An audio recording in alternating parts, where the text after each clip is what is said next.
Hi, everyone. Hello. Hi.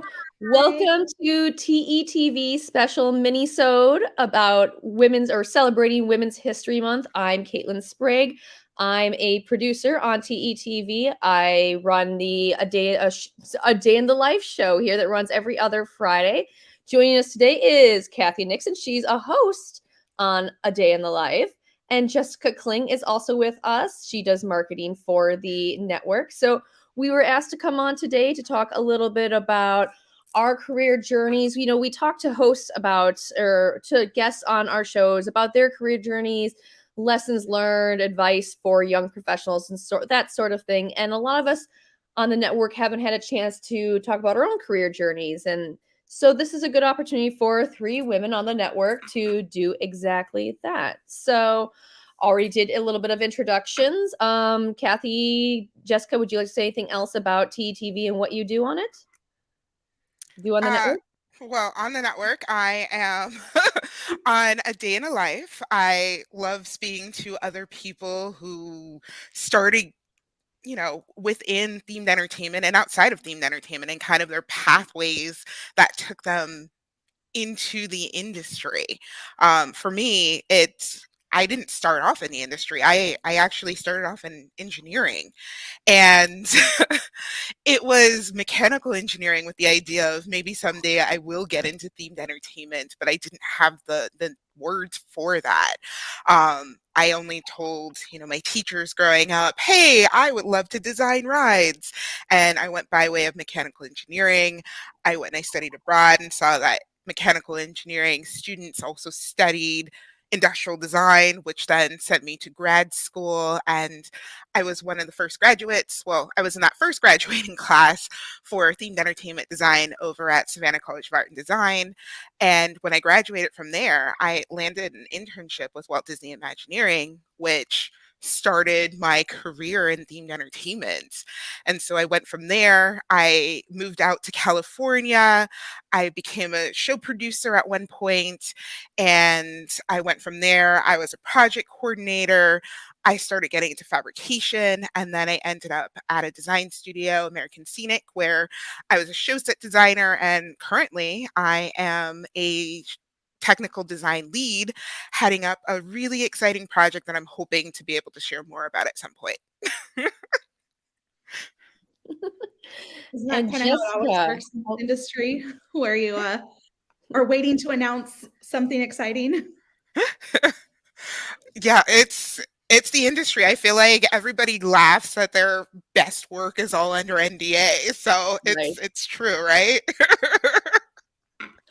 100%. Jessica, do you want to talk a little bit about what you're doing with TETV and what you're doing right now Yeah, in so life? I got involved with TETV late spring last year. I was about to graduate college with my degree in marketing, and so I figured what better way to kind of get my feet wet and get some actual practical experience than getting involved here with TETV and running the marketing with Jamie as well, who also is on the channel. So we handle all of the socials and emails that go out every week. So sorry I spam your inbox once a week, but hopefully it's good content for you all. But beyond TETV, I've worked at the Disneyland Resort for the past 10 years. I've spent 7 of those years working at the Disneyland Hotel, which was such an amazing experience to be able to work for the original Disney Hotel anywhere, and learning the history and the heritage of that property was just such a special and unique experience. And then when I decided it was time to finish up my degree, I went and transferred over and worked in park operations over on Buena Vista Street in the retail there. And so that gave me the opportunity to not only continue working for the company, stepping back into a part-time role, but being able to finish up my degree as well.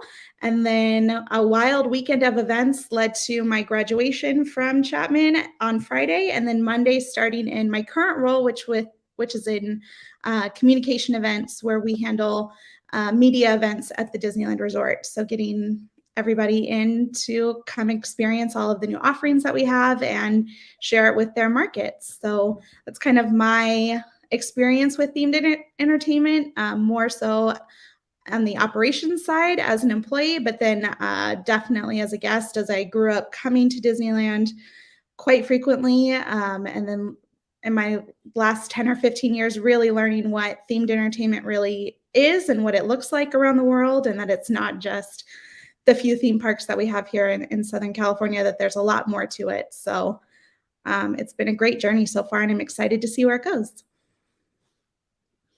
What made you guys decide to go into themed entertainment? I'm just curious. I personally love Disney. So I grew up about 45 minutes away from the Disneyland Resort. And so I knew from a very young age that Walt was someone that I looked up to, and I wanted to continue on what he had built in Anaheim for us. And so somehow, some way, I was going to make my way there, and started at right after high school, and it wasn't the right time. And 10 years ago, here we are. Oh my gosh, I can't even imagine growing up next to Disneyland. That sounds magical. It was something unique for sure. Well, I didn't grow up anywhere near Disneyland. I'm originally from Massachusetts. So, like, Six Flags New England was my local park. And that's more Ooh. of an amusement park as opposed to a theme park. However, it started off as Riverside Park. Like, I remember when it was Riverside, and it's right on the Connecticut River. And some of the coasters, like if you go on, I think it's now called Bizarro, but it was Superman Ride of Steel when I first like went and saw that particular coaster. And the first lift hill takes you up so high, and it's right on the edge of the river, and it's like the most glorious view of the valley that you can ever see.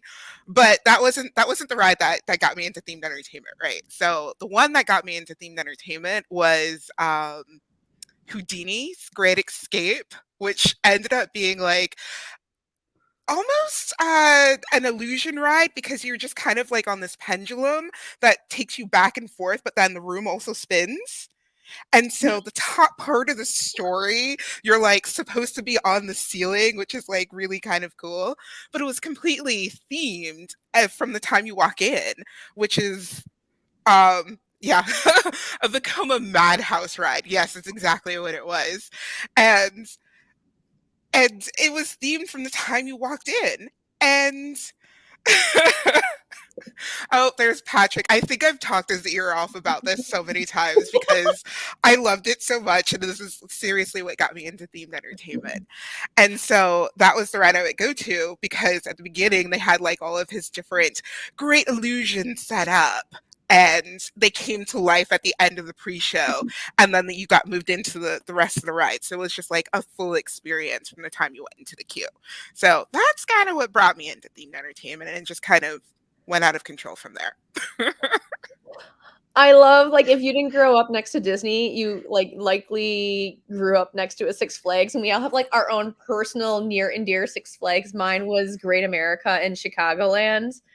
And so I have not been to the one you grew up around, but I have been to the one in New Jersey and California, and I was kind of disappointed. So growing up, the one in Great America has a Batman ride, and it was, I think, like their first immersive ride. The ride itself's not immersive, but the queue is, and it made me love queues. I get kind of giddy for queues for no reason. No, who else loves queues? I don't know. Someone probably does.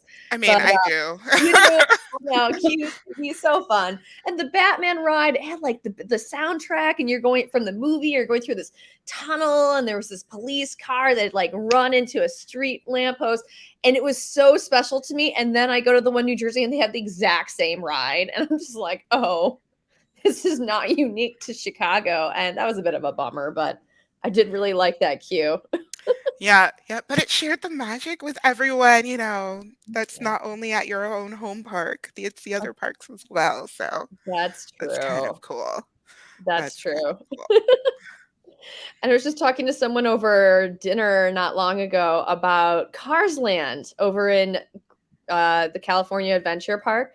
And so I haven't been in themed entertainment all that long. I actually started my career, or not my career, but when I was young, my dream was to be a Disney animator. That's what I wanted to be. I knew I was going to go to school, college for animation. And so I took some college courses in animation, storyboarding, life drawing, all that sort of stuff when I was in high school, and I realized I didn't want to turn a hobby into a job. And so I had to completely look for a different career path. I ended up in marketing and social work, and but got burnt out doing that. And I really loved it. I, did a lot of work with immigration and anti-human trafficking and community development. But at the end of the day, it's hard work. I got burned out. And so I had to have this heart to heart with myself about where do I want to go from here. I ended up getting pulled into libraries, because if you work in a public library, you're doing a lot of social work. So a lot of my skills transferred over. But I realized that I wanted to be more creative and go back to my creative roots, but I didn't know what that looked like. And my brother lives out in LA. Well, he's in Huntington Beach, so I can't say that. Anyone who lives, Kathy's probably in the background right now. You can't say LA when you mean Huntington Beach. If you're in the LA region, yeah. Anyways, and so we went to California Adventure. I'd never been there before. It was my first time there, and I saw Cars Land, and it was the catalyst for me. I remember writing an Imagineer a letter telling them that they helped me get out of burnout. Very serious. That burnout lasted almost 7 years, and that helped me get out. I have no idea who that Imagineer is. I should go back to that. I think I still have that letter. I should figure out who I sent it to. But it made me realize that I really wanted to go into these immersive creative experiences that make people happy and involve communities. And anyway, so that's kind of my catalyst for getting into themed entertainment as well. That's really awesome. And like you also mentioned it, I mean, I feel like we couldn't have gotten as far as we have without our mentors that we've kind of adopted up until this particular point. And I've had several mentors as I've gone through, themed entertainment, but like I was super lucky at my last company. And some of you may know who I'm about to mention, but make sure you shout them out, say hi, say I mentioned them. But Kathy Fox Martin and also Judy Bradbury, amazing, amazing individuals who taught me so much as I was going through in this industry, how to, lay out a set, how to go through and pitch that idea, how to actually draw it. Like Judy is an amazing drawer and sketcher, and it could be like a really quick sketch, but it shows so much, and there's so much emotion that goes along with each of her drawings that she ends up doing.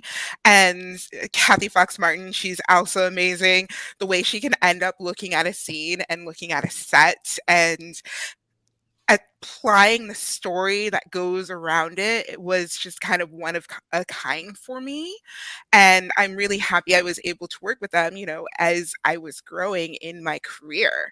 And I feel as though without them, I wouldn't be the designer I am today. 100%.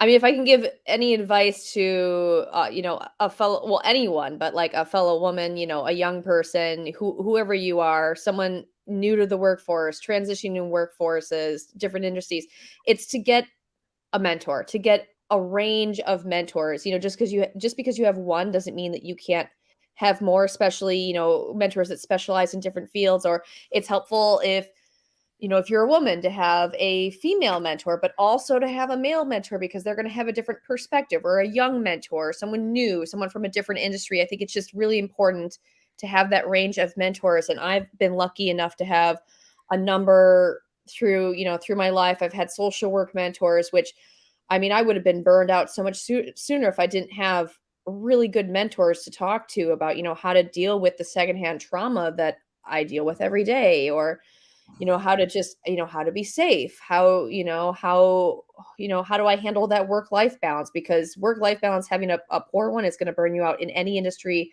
really, really quickly. And I guess that would be my second, word of advice, is find a way to make your work-life balance a priority. Figure out what your priorities are. But for me, me personally, I've been wanting to do more writing in the industry. I really love the museum sector, and I've been learning a lot about interpretive planning. I'm getting a certificate from the National Association for Interpretation in interpretive planning. And So I found someone over at the Smithsonian. She is absolutely lovely. She's been doing this for 50 years. And, without her, she'd asked me to put together a proposal for something she'd been working on. And I've been putting together other proposals for other projects. But there's so much that you just don't know when you're new. And like one of the things, like she sat me down, she's like, look, I looked at your proposal and here's what you did well. And here's what you didn't do well. And here's, something that would stick out to someone else. And for me, even like one of those things was a salary, well, not a salary, but a freelance pay. I had no idea what to charge. And I think anyone who is going freelance, does anything on the side, is new to an industry, you don't know what your worth is. And having those conversations about pay, I think especially as, anyone in a marginalized population, it can feel awkward having that conversation or trying to figure out what you should charge or negotiating. And it's so important. I think it's important to negotiate. It's important to figure out what you're worth, what the job is worth, and not to be afraid to have that conversation. I have had friends tell me when they negotiate, they've just straight out said, they're like, I'm going to negotiate like I'm a middle-aged white man. And I mean, I guess whatever you got to do. But, and so my mentor was like, you completely undervalued yourself. She's like, you should have been charging, and I'm not even kidding. She's like, about $90 more than what you put down per hour. And I had no idea. But, unless I had a mentor to tell me that, I would have had no idea. So, anyways, I agree with Kathy. Get yourself a mentor. They're so important. And I know I'd love to know, Jessica, do you have any mentors or have any thoughts about mentorship?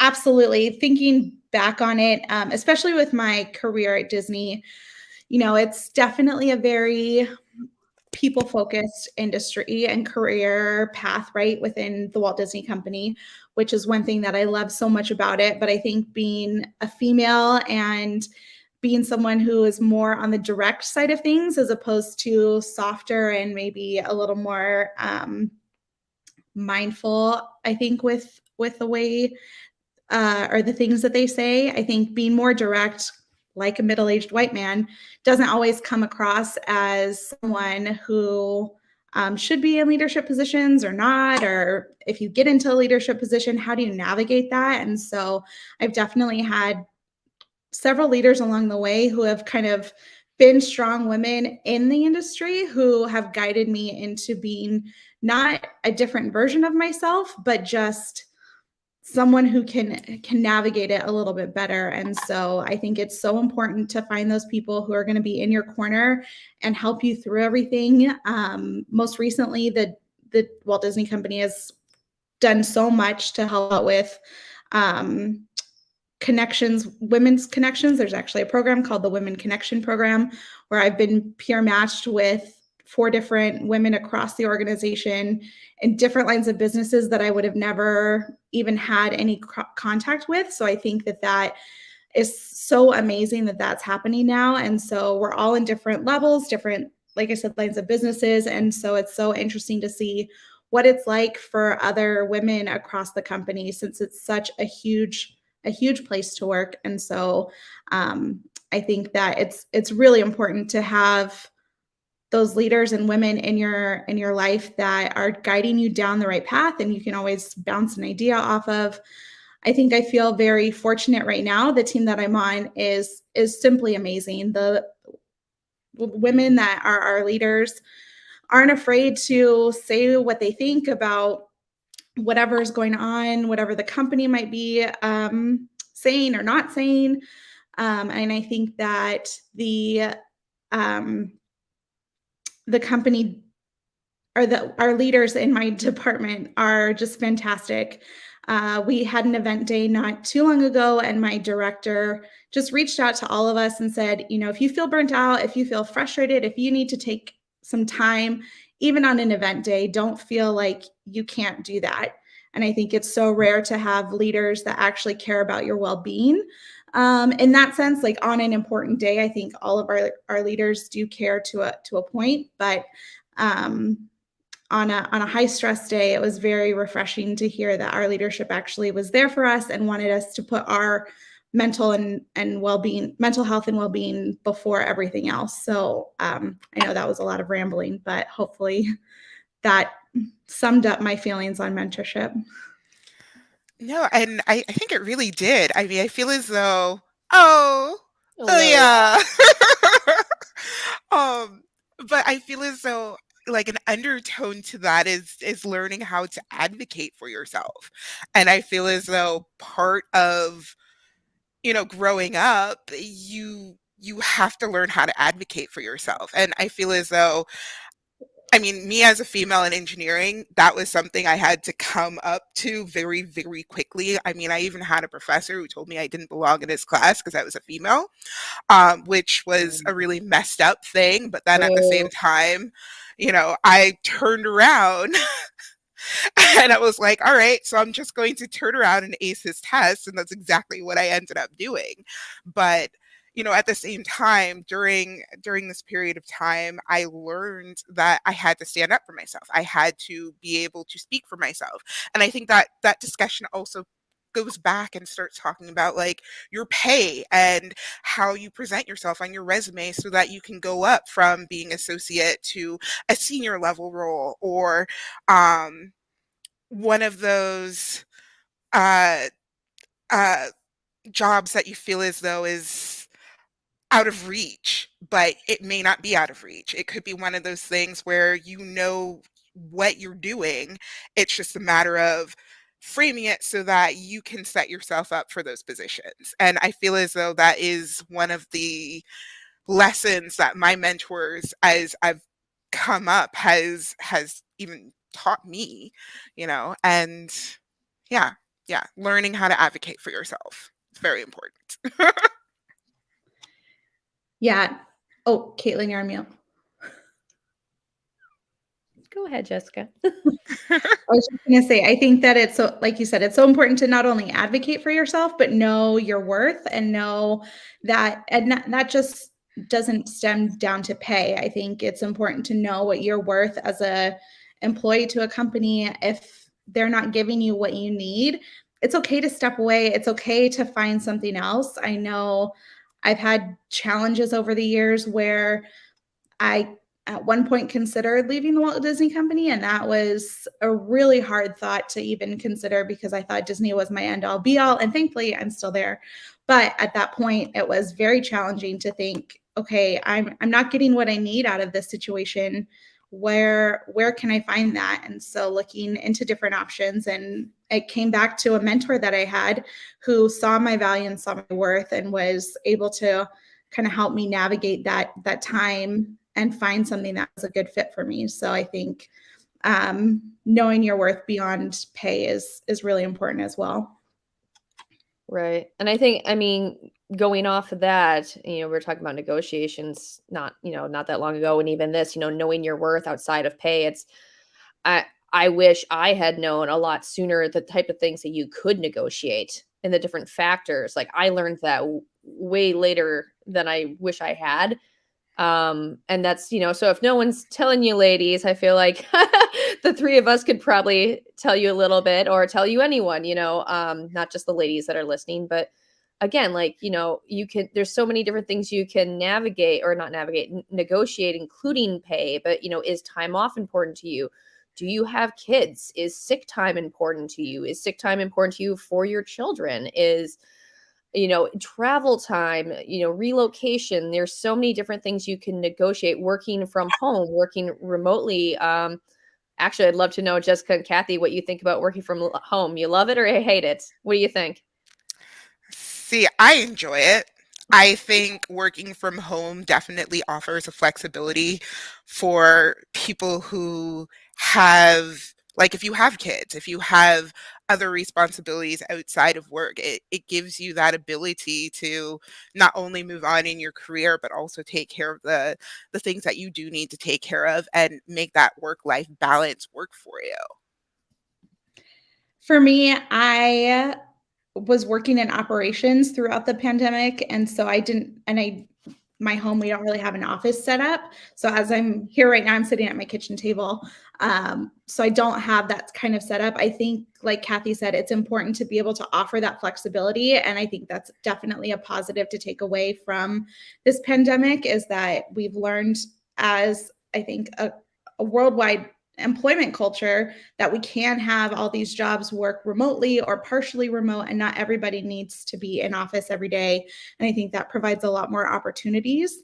I personally go into the office every day now that I have a job where I could potentially work remotely, but I love my team, so I do go in every day.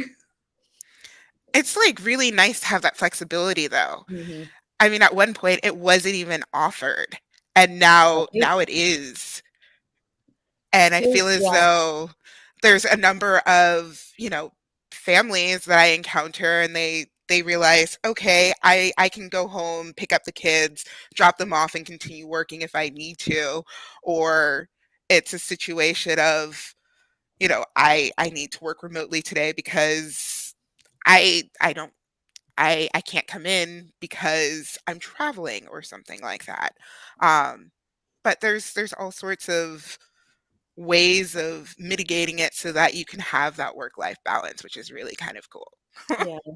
I definitely prefer a hybrid, but I babysit my 4.5-year-old nephew quite a bit because my sister, she's a project manager. She started a new job. She couldn't get off. She wasn't allowed to take any time off, and her husband travels a lot. So I would babysit because I have the luxury of working from home. So again, like when I think of families or single parents, God, I can't even imagine working full time at home and also taking care of a toddler. I just babysit from time to time and it's so hard.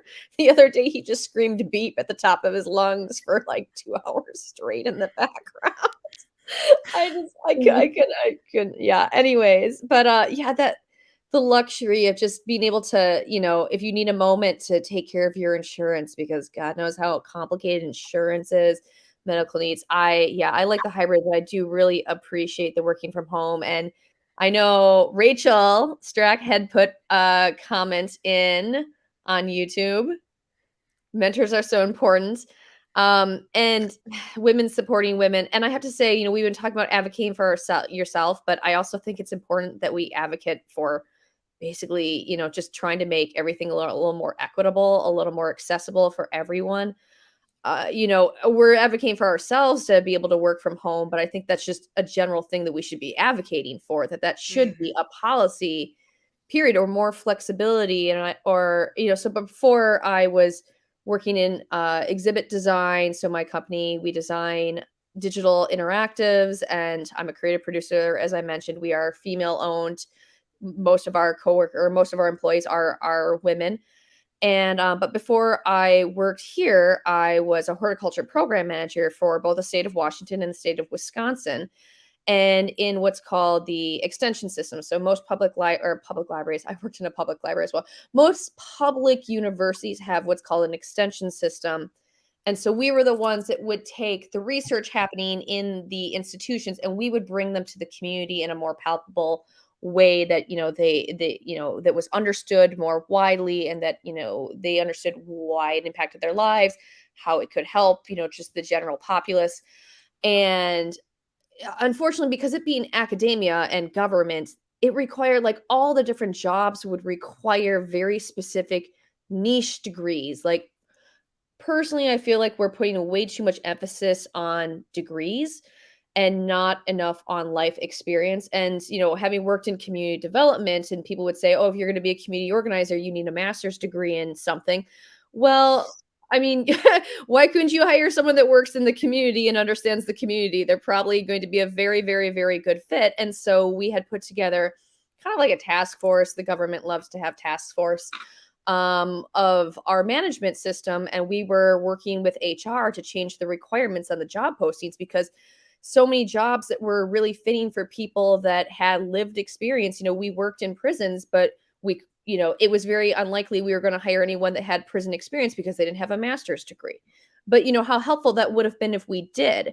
And so we were advocating to change the requirements to hire people for the positions, because again, just that the emphasis on a degree is not. I feel like it should be shift to people that have experience in other ways. And so, and we did pass that in HR. So we did change the requirements for a lot of the positions that, if you didn't have a master's degree, I think most of them went down to a bachelor's and or associate's degree. And if you didn't have that, then you could have like lived experience that would qualify, or, you could call us up and have a conversation and we see if that, we'd have that conversation first. But in general, I guess where I'm going with this is I feel like we should be advocating for policy change at the end of the day too. Yeah, I totally agree. I think that, I've been fortunate enough. I just turned 35 and I got my degree last summer. So there were a lot of barriers to entry for me on finding jobs out in the world because I didn't have my bachelor's. My associate's wasn't done until 2 years ago. So I had a lot of operational experience, but that 3 or 4 years of a degree turned into many years of a degree for me.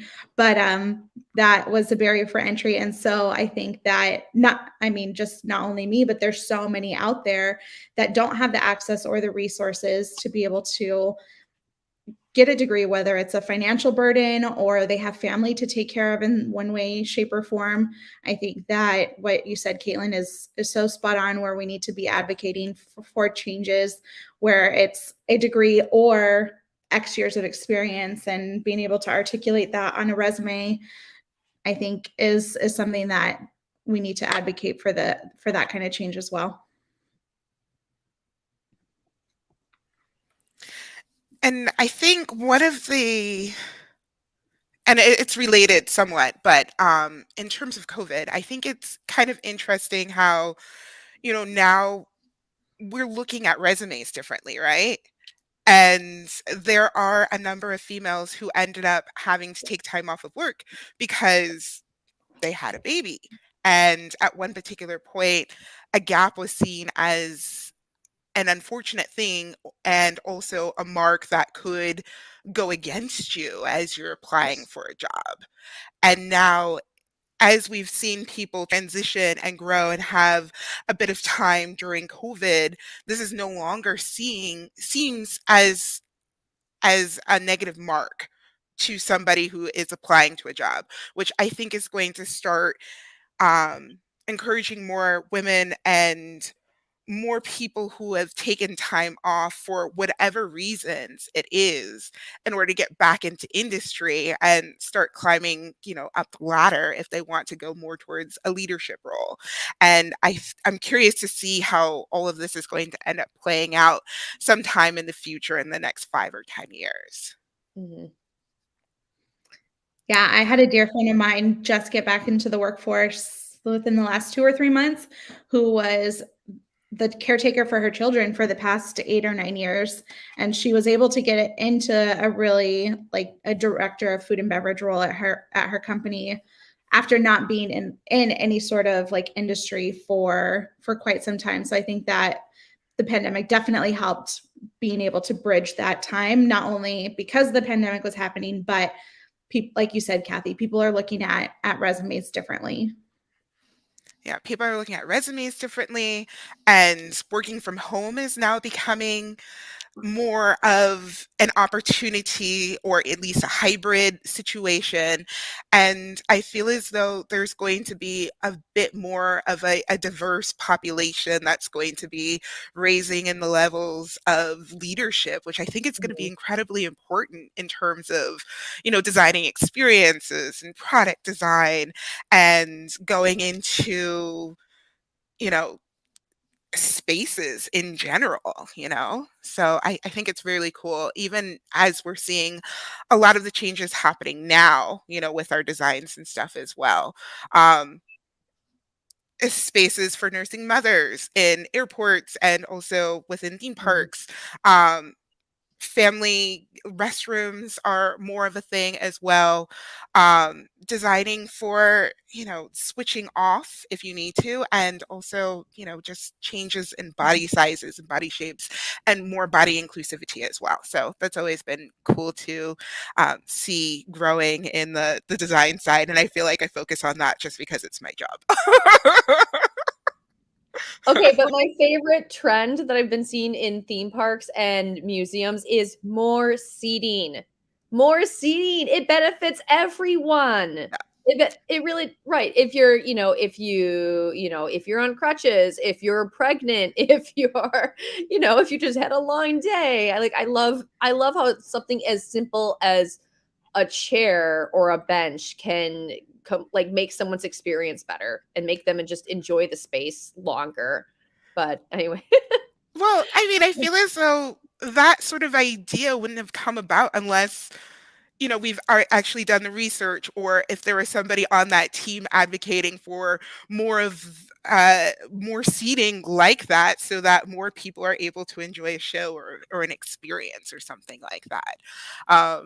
Which is definitely very cool to see, and seeing how accessibility is definitely become at the more of a forefront within our designs and experiences, so that more people can experience it and be part of it, be part of the magic. Right. So before the show, Kathy was showing us a book that she had picked up. Oh, yeah, I'm super excited about this one, The Women of Walt Disney Imagineering. And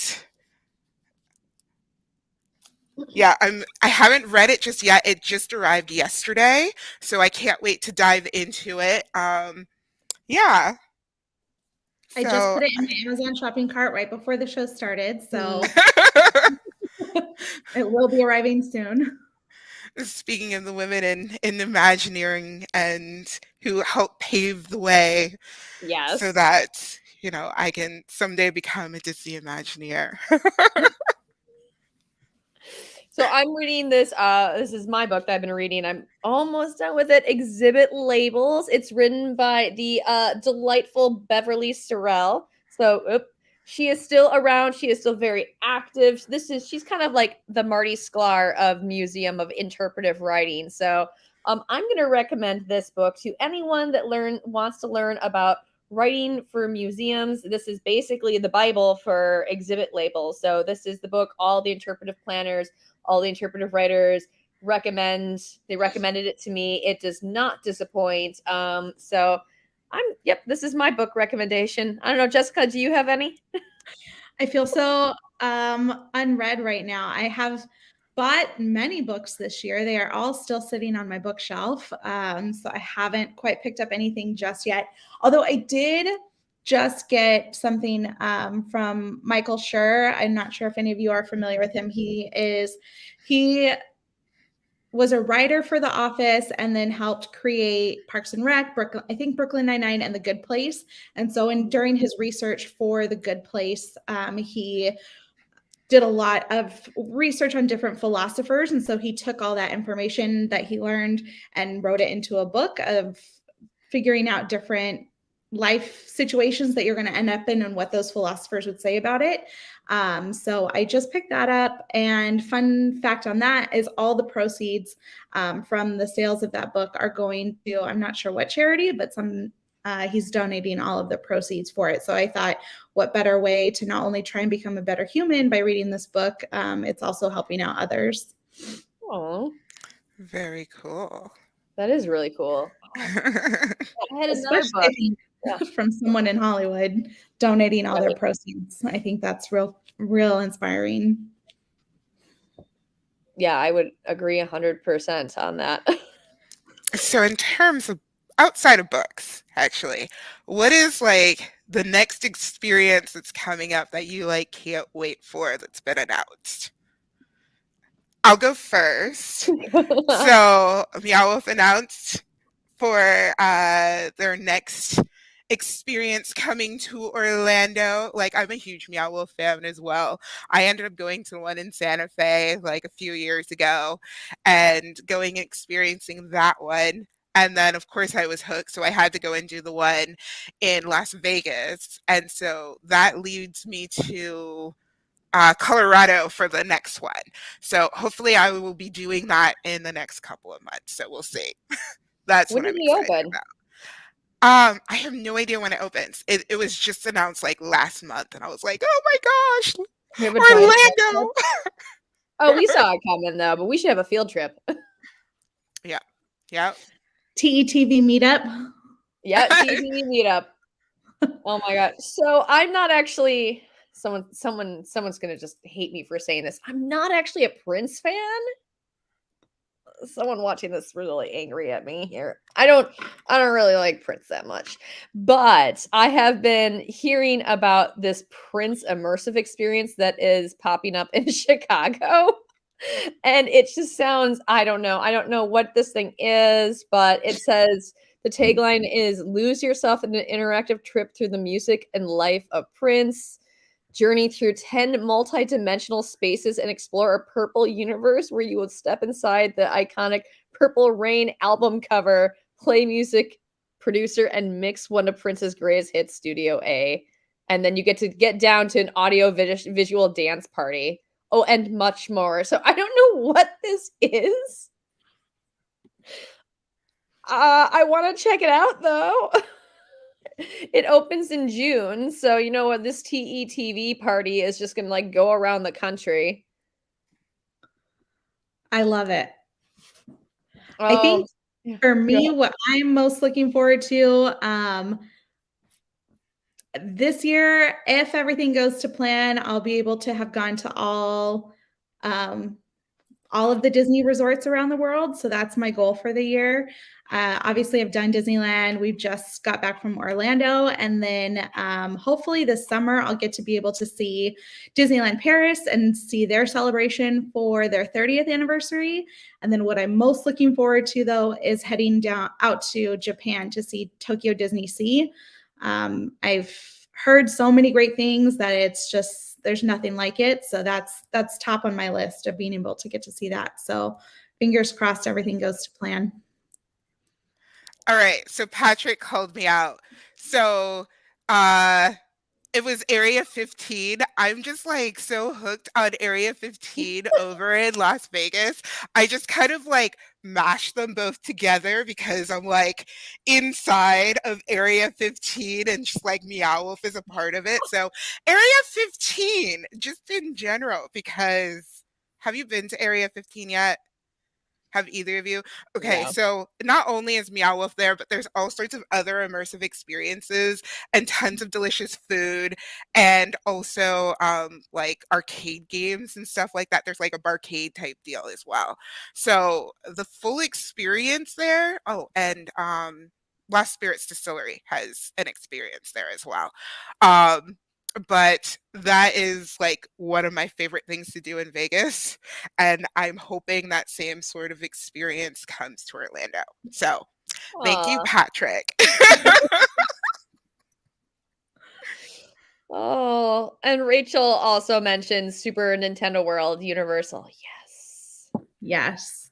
So Yes. excited for that. Keep seeing the renderings and everything for it, and it just looks so awesome. I keep looking at the ride throughs in Osaka because there's opened up like last year, I want to say. Yeah. Yeah. Mm. So that's going to be super exciting. I was That's planning on on my going back list. to Japan. Oh. Oh my God. I was gonna say I was planning on going back to Japan in 2020. Obviously, it didn't happen, so I know what I'm gonna be doing this round. That and the Ghibli Museum has always been on my Oh, the list. Studio Ghibli Museum. Yeah. Yes, yes, yes. Didn't they open like a Studio Ghibli park over there? I don't know if they did or it was just a rumor. I thought something, maybe the comments will say something, but I'm pretty sure I thought I heard something in there. But anyway, Oh. yeah, Japan, there's a lot of stuff happening over there that I'm really excited for. Also, we'll be trying to get down to Osaka to see Super Mario Nintendo World there, or Super Nintendo World. I grew up playing the games, so it's definitely nostalgia right honed in for me. All right. We're gonna wrap up because this is a mini-sode, so it's just a short little episode. So other like last advice to viewers. I guess just life advice, right? What's our final advice? Network. I am queen of networking in terms of Yes, she going is. out, going to like all the events you possibly can, and just getting your face out there and learning as much as you can. Not everyone you meet is going to become a mentor, but everybody you meet is going to help you along in your journey. I think for me, one of my former coworkers said this offhandedly one day, and it's really stuck with me. But be better, not bitter. And so I think it's real easy to get hung up on X, Y, and Z, or let, especially those of us in operations, let the guest kind of affect your day. But we can all just strive to be better and not bitter. And I think leading with kindness really helps with that as well.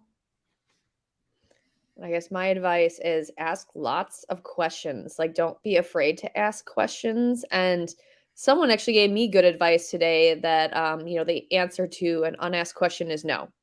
So ask a question. Obviously, have tact. Read the room, that sort of thing. Have emotional intelligence when you're asking questions, but don't be afraid to ask those questions. Yeah. And on a final, before we close up, I just want to end this by sharing my love for Dolly Parton. I just want to put that out there that I think she's awesome, and shout out to Dolly Parton because I want to shout out to Dolly Parton. So, any last words, Jessica or Kathy? Shout outs to Dolly Parton, or I mean, you can never go wrong with a shout out to Dolly, but just I think to everyone watching and those that are going to watch eventually, just don't stop, don't give up, don't let a closed door be the end all be all. I think the path you're on is the path you're meant to be on, and whether it's going well or not, you'll get to where you want eventually. all right. Well, All right. thank you, Jessica. Thank you, Kathy. Thank you all. Thank This you, was Caitlin. wonderful. And thank you Yeah. everyone for watching. All right. Have a great night, everyone.